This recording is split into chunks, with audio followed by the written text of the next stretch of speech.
બાળમિત્રો, મારું નામ છે ક્રિશા। આજે આપણે ધોરણ 8માં સેમ 2ના અભ્યાસક્રમની શરૂઆત કરીએ અને મારી ચેનલને વધારેમાં વધારે લાઈક, શેર અને સબસ્ક્રાઈબ કરવાનું ના ભૂલશો અને બીજા મિત્રોને શેર કરજો, જેથી તે પણ અલંકાર સ્વાધ્યાય પોથીનો વિડીયો જોઈ શકે। આપણે ધોરણ 8માં વિષય સંસ્કૃતના અભ્યાસની શરૂઆત કરીએ। પાઠ છે 8 મનુષ્ય સિંહોયો મૈત્રી। તેમાં પ્રશ્ન નંબર 1 વિકલ્પો પહેલામાં આવશે એ, બીજામાં ડી, ત્રીજામાં બી, ચોથામાં સી, પાંચમામાં ડી, છઠ્ઠામાં એ, સાતમામાં બી, આઠમામાં સી, નવમામાં ડી, દસમામાં એ, 11મામાં બી, 12મામાં ડી, 13માં આવશે ડી ને 14માં આવશે એ, 15માં સી ને 16માં બી। પ્રશ્ન 2 ગુજરાતી અર્થમાંથી ખોટા અર્થ પર છેકો મારો। પહેલામાં આવશે ખેતર, બીજામાં રહીને સાચો જવાબ બોલું છું, ત્રીજામાં 4, ચોથામાં મગર, પાંચમામાં લાવીને, છઠ્ઠામાં સેવા, સાતમામાં ખેતર અને આઠમામાં આજે પણ। પ્રશ્ન 3 સમાનાર્થી શબ્દ લખો। પહેલામાં આવશે પત્ની, બીજામાં કૃષક, ત્રીજામાં તીરે, ચોથામાં થ।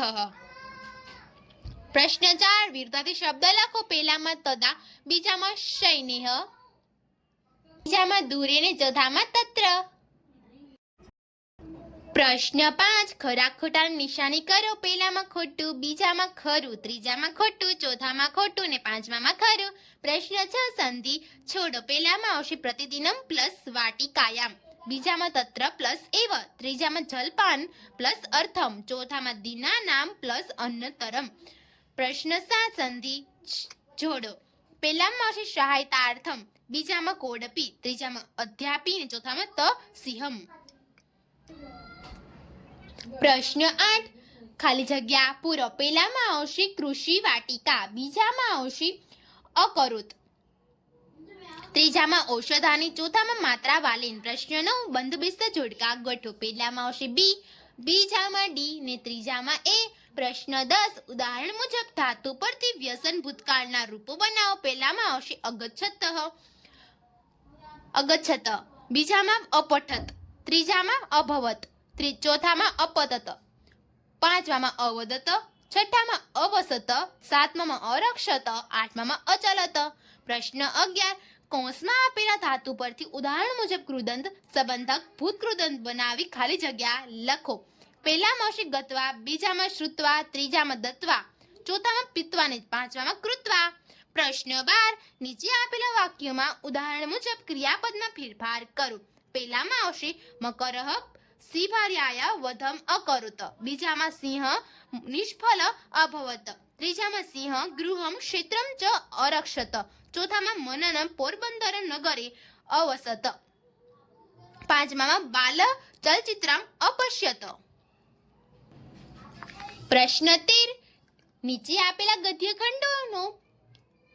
ખંડોમાં રેખાંકિત શબ્દ સુધારીને સુંદર અક્ષરી ગદ્યખંડ ફરીથી લખો। પહેલામાં આવશે એકાદા સ અપશ્યત, સિંહ સ્વભાર્યા સહ નદ્યા જલપાનાર્થમ આગચ્છત, નદ્યા જલે સ્થિત મકરઃ સિંહાર્યાય વધમ અકરોત, સિંહ તસ્યા રક્ષણાય પ્રયત્નમ અકરોત કિંતુ નિષ્ફલ અભવત। બીજામાં આવશે માત્રાવાલ દૂરત એતત અપશ્યત, ક્ષતિગ્રસ્ત સિંહસ્ય સહાયતાર્થ તત્ર અગચ્છત, ઔષધાની આની સ સિંહસ્ય શુશ્રૂષામ અકરોત, કતિચિત દિનાંતર સિંહ સ્વસ્થ અભવત તથા તસ્ય મિત્રમ અભવત। પ્રશ્ન 14 ગુજરાતીમાં ઉત્તર લખો। પહેલામાં આવશે માત્રાવાલ વ્યવસાય ખેડૂત હતો, બીજું માત્રાવાલ દરરોજ ખેતરમાં વૃક્ષની નીચે રહીને નદીના પાણીને જોતો હતો, ત્રીજામાં નદીના પાણીમાં રહેલો મગર સિંહની પત્નીનો વધ કરે છે, સિંહણને બચાવવાનો સિંહનો પ્રયત્ન નિષ્ફળ જાય છે, આથી સિંહ દુઃખી થઈ જાય છે, ચોથામાં આવશે માત્રાવાલના નિધન સમયે દુઃખી થયેલું સિંહ તેની સ્મશાન યાત્રામાં જાય છે અને ત્યાંથી સીધો વનમાં જતો રહે છે. પાંચમામાં આવશે માત્રાવાળા પ્રત્યેનું ઋણ સિંહ તેના ઘર અને ખેતરનું રક્ષણ કરીને ચૂકવે છે. પ્રશ્ન 13 સંસ્કૃતમાં ઉત્તર લખો. પહેલામાં આવશે માત્રાવાલસ્ય ગ્રામસ્ય નામ મોટા મોણ પરી આસિત. બીજામાં નદ્યા તટે માત્રાવાલસ્ય કૃષિ વાટિકા આસિત. ત્રીજામાં એકદા સિંહ સ્વભાર્યાયા સ જલપાનાર્થ નદીમ આગચ્છત. ચોથામાં આવશે મકરસિંહ ભાર્યાય વધમ અકરુત. પાંચમામાં માત્રાવાલક ક્ષતિગ્રસ્ત સિંહસ્ય શુશ્રૂષામ અકરુત.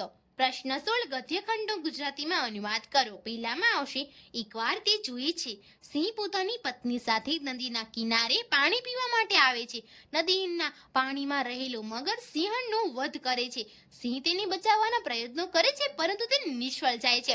દુઃખી થયેલો સિંહ નદી કિનારે જ ઊભો રહે છે. 4 દિવસ પછી જ્યારે મગર નદીના કિનારે આવે છે ત્યારે સિંહ ઝડપથી આક્રમણ કરે છે. પછી તે બંને વચ્ચે ભયંકર યુદ્ધ થાય છે.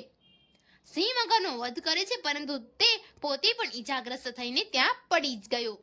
બીજામાં આવશે માત્રાવાળા દૂરથી આ બધું જોવે છે. તે ઈજાગ્રસ્ત થયેલા સિંહની સહાય કરવા માટે ત્યાં જાય છે. ઔષધિઓ લાવીને તે સિંહને સારવાર કરે છે. કેટલાક દિવસો પછી સિંહ સ્વસ્થ થઈ જાય છે અને તેનો મિત્ર બની જાય છે. ત્યાર પછી તે સિંહ દરરોજ માત્રાવાળાની ઘરે તેની પાસે બેસે છે. તે માત્રાવાળા સાથે બધું જ ફરે છે. તેનું ઘર અને ખેતરનું રક્ષણ કરે છે. મનુષ્ય અને સિંહની આવી અદ્વિતીય મૈત્રી કેટલાય વર્ષો સુધી પ્રચલિત રહી. પ્રશ્ન 17 ઘટનાક્રમ પ્રમાણે લખો. પેલું લખશું આપણે નદ્યા તટે માત્રાવાલસ્ય કૃષિ વાટિકા આસિત. બીજું આવશે દુઃખિત સિંહ નદ્યા તટે અતિષ્ઠત.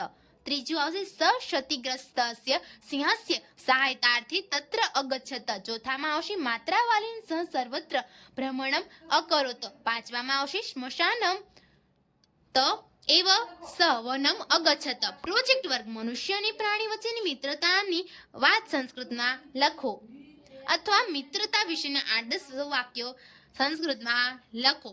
આપણે એક વાર્તા લખવાની છે. આપણે જોઈએ. એક વનમ આસિત તત્ર બહુ મૃગા ન્યવસત તત્ર એક વ્યાઘ્ર અતિવ ક્રૂર આસિત સર્વા મૃગા તસ્માત ભીતા સ્મ.